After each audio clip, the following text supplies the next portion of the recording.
எங்களின் உயிரோடும் உணர்வோடும் கலந்து வாழ்கின்ற அன்பு உறவுகள் அனைவருக்கும் வணக்கம். 21ஆம் தேதி திருச்சியில் நடந்த மாநாட்டில் பேரெழுச்சியாக எமது இன சொந்தங்கள் கூடியிருந்தீர்கள்.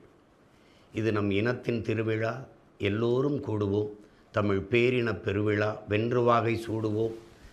குடும்பம் குடும்பமாய் கூடுவோம். கொடிய அரசியலை மூடுவோம் என்று உங்கள் பிள்ளைகள் அழைத்த அந்த அன்பு அழைப்பை ஏற்று உலகெங்கும் இருக்கிற பல்வேறு நாடுகளிலிருந்து எனது அன்பு சொந்தங்கள் அந்த மாநாட்டிற்கு வந்து பங்கேற்றீர்கள்.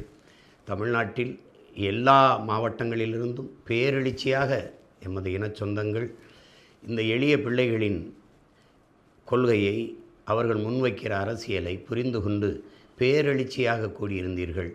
இது தமிழரின வரலாற்றில் பெரும் மாறுதல், பெரும் ஒரு மாபெரும் புரட்சி. அதிலே பங்கேற்ற ஒவ்வொருவருக்கும் என்னுடைய நிறைந்த அன்பும் மகிழ்ச்சியும். அங்கே நீங்கள் குடும்பம் குடும்பமாக வந்ததை பார்த்து நான் உண்மையிலே பெரும் மகிழ்ச்சி அடைந்தேன்.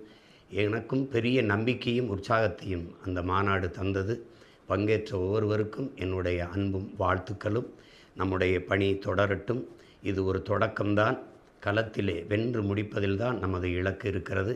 எல்லோரும் ஈடுபாட்டோடு அரும்பாடு ஆற்றி நாம் வெற்றியை தொடுவோம். எல்லா வேதனைக்கும் ஒரே ஒரு மருந்து தான் இருக்கிறது, அது சாதனை. அந்த சாதனை தான் வெற்றி.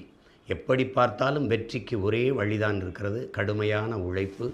அந்த உழைப்பை கொடுத்து நமது வெற்றியை அடைவோம். நம் இலக்கு ஒன்றுதான், இனத்தின் விடுதலை.